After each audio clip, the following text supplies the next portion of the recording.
है ना, पीढ़ी दर पीढ़ी का आशीर्वाद दे देते हैं, तेरे भैया भतीजे जीते रहे, पता नहीं क्या क्या क्या क्या, है ना, फ्री में मिल गया ना, हल्का सा सिर झुकाने से। तो उनका जो हाथ ऐसे उठता है ना, जब वो खुश होते हैं तो हाथ उठता है ऐसे, तो इसके बदले क्या मिली हमें, खुशी के बदले खुशी मिलती है। ठीक है, वर्तमान समय राज्य किसका चल रहा है, कल बताया था, किसका चल रहा है, हाँ जी, रावण का। अब रावण कहते किसे हैं, रामायण में तो एक रावण दिखाया, लेकिन आज के टाइम देखें तो घर घर में रावण बैठे हुए हैं ना, ये देख रहे हैं चित्र सभी। रावण को किसके ऊपर खड़ा हुआ दिखाया है, किसके, पृथ्वी के ऊपर। ठीक है, हम सब कहाँ पाठ बजा रहे हैं, इस पृथ्वी पर ही पाठ बजा रहे हैं। पृथ्वी का इस समय कोई भी मानव तो क्या, पशु पक्षी भी उससे दूर नहीं, सब को उसने अपने अधीन किया हुआ है, पशु पक्षी को। इस समय परमात्मा पिता हमें उस रावण से मुक्त करने के लिए आए। रावण कोई व्यक्ति नहीं है, जैसे आप देखते हैं परिवार में एक बच्चा ऐसा होता है, कोई भी बात उसे माननी नहीं है, जैसे उसने कसम खा ली है, तोड़ फोड़ मचाने, अपनी बात मनवा लेनी है सारी, मुझे यूँ पहनने को चाहिए, ये खाने को चाहिए, मुझे वहां जाना, ये कर, अपने सारे मनवा लेगा, चाहे रो धो के मनवानी है। और हम कुछ मनवाना चाहे तो नहीं मानते, है ना। तो कहने में क्या आता है, ये पता नहीं रावण हमारे घर में कहाँ से पैदा हो, या फिर कहते हैं राक्षस पता नहीं कहाँ से हमारे घर में पैदा हो गए, है ना। तो क्या उसके सींग लगेंगे जब उसको राक्षस कह रहे हैं, रावण कह रहे, नहीं ना, देखने में तो हमारे जैसे ही है ना। अब दूसरा ही बच्चा हमारे घर में ऐसा है, जैसा आप उसको कहते हैं वैसे सहज तरीके से मान लेता है। आप उसको बासी रोटी दे तो उसको भी प्यार से खा लेता है, किसी चीज में ना कुछ नहीं, बड़ा अच्छा। तो कहने में हम किसी को हम परिचय देते हैं तो हम क्या कहते हैं कि ये तो हमारे घर में ना बिल्कुल देवता जैसा है ना, बिल्कुल शांत रहता है, इससे फालतू की बातों से कोई लेन देन, अपने काम से काम रखता है।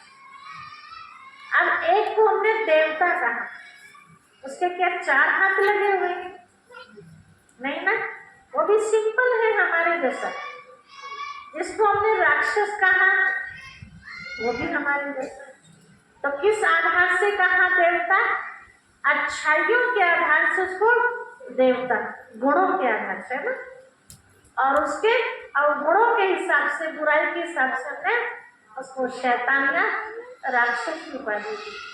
तो वो शैतानीपन क्या है उसके अंदर, आप रावण को 10 चीज देख रहे हैं, जैसे कल या परसों बताया था, किसी के भी 4 या 8 हाथ नहीं होते, ऐसे किसी को भी 10 शीश नहीं होते हैं, या 4 शीश या 5 शीश नहीं होते, एक ही होते।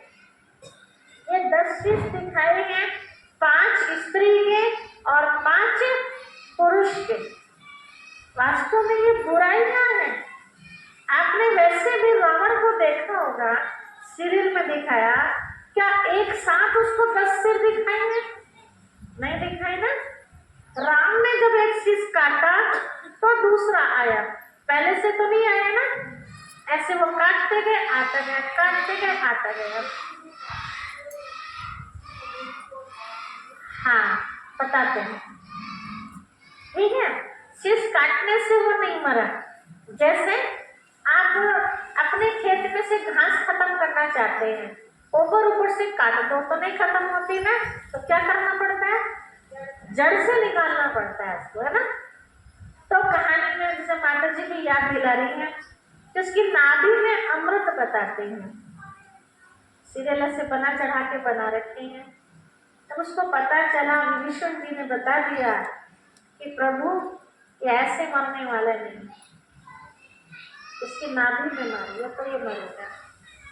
तो नाभि का मतलब है जड़ क्या है? विकारों की जड़, काम, क्रोध, लोभ, मोह, अहंकार, ईर्ष्या, द्वेष, नफरत, घृणा, आलस्य, ये 10 सिर है। इन 10 सिरों को खत्म करने के लिए, जब इन बुराइयों को खत्म करने के लिए सबसे पहले एक बुराई को खत्म करना होगा, उसके पीछे सारी बुराइयां आती हैं। वो कौन सी बुराई है? वो है मैंपन की बुराई। तो किसी भी बात का अभिमान होता है ना हमारे अंदर, तो वो अभिमान ही सारे भूतों को ले आता है। अभिमान है, उसकी बात किसी ने नहीं मानी तो उसे अपमान फील होगा, है ना। और जब अपमान फील होगा कि मैं इतना बड़ा राजा या मैं घर की इतनी बड़ी रखवाली और मेरी बात को नहीं रखा, भाइयों को भी आ जाता हुआ कई बार, मैं पूरे घर को संभालने वाला, मेरी बात नहीं सुनी जा रही, तो फिर क्या आता है दूसरे नंबर पे?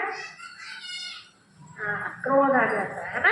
तो दूसरा भूत आ गया, ऐसे फिर तीसरा भूत भी, तो सारे एक के बाद लाइन लग जाती है भूतों की। ये भूत वैसे तो देखने में नहीं आते हैं, लेकिन जब हम कार्य व्यवहार में आते हैं तब हमें ये भूत एक दूसरे के दिखाई देते हैं।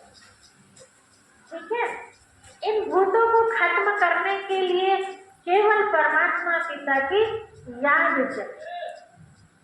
अब जो मैंपन वाली बात आई है, उसकी नाभि में मारो, नाभि मतलब जड़। तो यहाँ हम अपने अंदर से मैंपन खत्म करते हैं तो ये रावण भी खत्म हो जाता है। मैं कहना ही है तो असली में मैं कौन हूँ वो समझना है। मैं देही हूँ या मैं देही हूँ? देह और देही, देह माना शरीर और देही माना आत्मा। तो मैं कौन हूँ? मैं आत्मा। तो जब आत्मा समझेंगे तो देह का भान खत्म। किसी की देह की तरफ भी हम आकर्षित हो सकते हैं, वो कितना भी सुंदर शरीर क्यों ना हो, लेकिन हमें पता है हर एक शरीर के अंदर कौन विराजमान है? कौन विराजमान है? आत्मा विराजमान। ये देह तो पल भर में, अभी कोई एलर्जी हो जाए चेहरे पर, कैसे हो जाएगी सूरत? पल भर में बदसूरत हो जाएगी। जल जाए कैसी हो जाएगी? बैन ने गीत गाया था ना कि देह तो क्या है? माटी का पिंजरा, पुतला है, बूंद पड़ेगी तो इसका क्या अभिमान? आज कोई रोग, आज तो दिखाई दे रहा हस्त पुस्त, अभी कोई रोग लग जाए ढांचा सा दिखाई देगा, तो इसकी कोई समय है इसका निर्धारित? कितने समय तक ये ठीक ठाक रहेगा? कोई समय नहीं। तो मैं देह में रहने वाली देही आत्मा हूँ, मैं शरीर नहीं। फिर मैं कहाँ की रहने वाली हूँ? ये जो भी हमारे पास मकान है, किसी का 50 गज में, किसी का 500 गज में, ये मकान लाए थे हम कहीं से उठा के?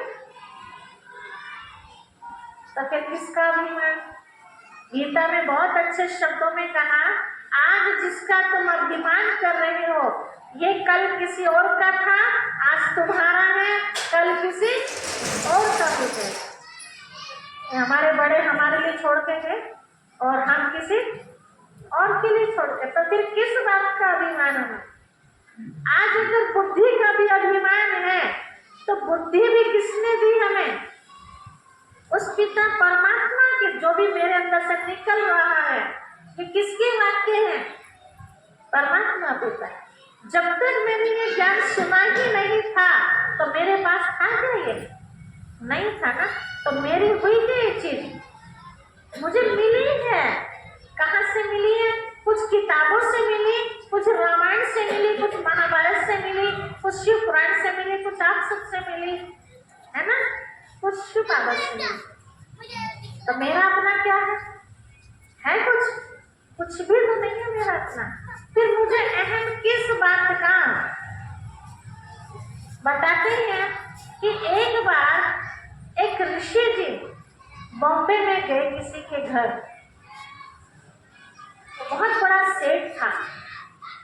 सेठ ने बड़े अच्छी तरह से स्वागत किया ऋषि जी का और अपनी बैठक में बैठा के अपने जो उसका कारोबार चल रहा था उसकी जानकारी दे रहे थे बड़े नशे के साथ कि मेरे पास इतने कारखाने हैं, इतना ये वो सब। ऋषि जी बहुत देर होगी सुनते रहे। उन्होंने ऐसे नजर दौड़ा के देखी कमरे में क्या है, तो देखा उसमें भारत का नक्शा टंगा हुआ था। तो पूछा सेठ जी से, सेठ जी ये क्या है? तो बोला ये भारत का विश्व का नक्शा है। बोला अच्छा, आप कहाँ रहते हैं? बोला भारत में। बोला इसमें भारत कहाँ है? तो विश्व के नक्शे में भारत कितना बड़ा दिखाया होगा? कैलेंडर कितना बड़ा? 1 मीटर का है ना, पूरे विश्व का उसमें छपा हुआ। ये अमेरिका, ये सारे देश, ठीक है, लगभग 250 240 के आसपास देश है। अब 240 के नाम उसमें, भारत भी उसमें आया तो कितना दिखाई देगा? वो इतने सारे में 240 का नाम आप लिख दो तो कितना होगा? छोटा सा दिखाई देगा ना। तो बोला ये है, इतना सा दिखाई दिया। बोला अच्छा, इसमें बॉम्बे कहाँ है? चलो भारत तो फिर भी थोड़ी सी टुकड़ी दिखाई दी। बोला इसमें बॉम्बे कहाँ है? तो बोला बॉम्बे तो सिर्फ लिखा हुआ एरिया तो नहीं दिखाई दे रहा। बोला अच्छा, जब बॉम्बे का केवल नाम लिखा हुआ है, इतनी बड़ी नगरी है बॉम्बे, ठीक है, उसका भी केवल नाम है, इसमें स्थान नहीं दिया हुआ, तो फिर आपके एक कारखाना कहाँ है? अभिमान किस बात का है ना? नक्शे में दिखाई दे रहे हैं क्या? नहीं ना। तो फिर हम ये 50 बीघे जमीन, 1000 बीघे जमीन का है ना, या इतना बड़ा घेर है हमारा, 10-10 भैंसे हमारे पास है, दुकान अलग चल रही है, ये अलग, कितना नशा होता है कईयों को। है कहीं हमारी पहचान दुनिया में? तो फिर अहम किस बात का? तब तो पहचान ही नहीं है। मेरी पहचान अपनी है तो किससे है? मेरे अपने कर्मों से मेरी पहचान है। मेरी प्रॉपर्टी से मेरी पहचान नहीं है। प्रॉपर्टी तो आज है, कल नहीं रहेगी। अभी देखा ना, 4 वर्ष पहले आपने केदारनाथ में क्या हुआ था? अभी भी कई जगह होते रहते हैं। करोड़पति रोड पे आके टाइम नहीं लगता, और रोडपति की लॉटरी खुल जाए तो करोड़पति बनने में टाइम नहीं लगता है। फोटो के साथ ऐसा होता है कि सोचा नहीं था कि हम ऐसा करेंगे और भगवान हमें इतना दे देगा। ऐसा भी होता है लोगों के साथ, ठीक है। तो अहम किस बात का? फिर तो अहम रखना ही है, नशा रखना ही है, तो वो रखे जो सदा चल सके और उससे कुछ लाभ मिल सके। वो कौन सा? मैं आत्मा हूँ, मैं महान आत्मा।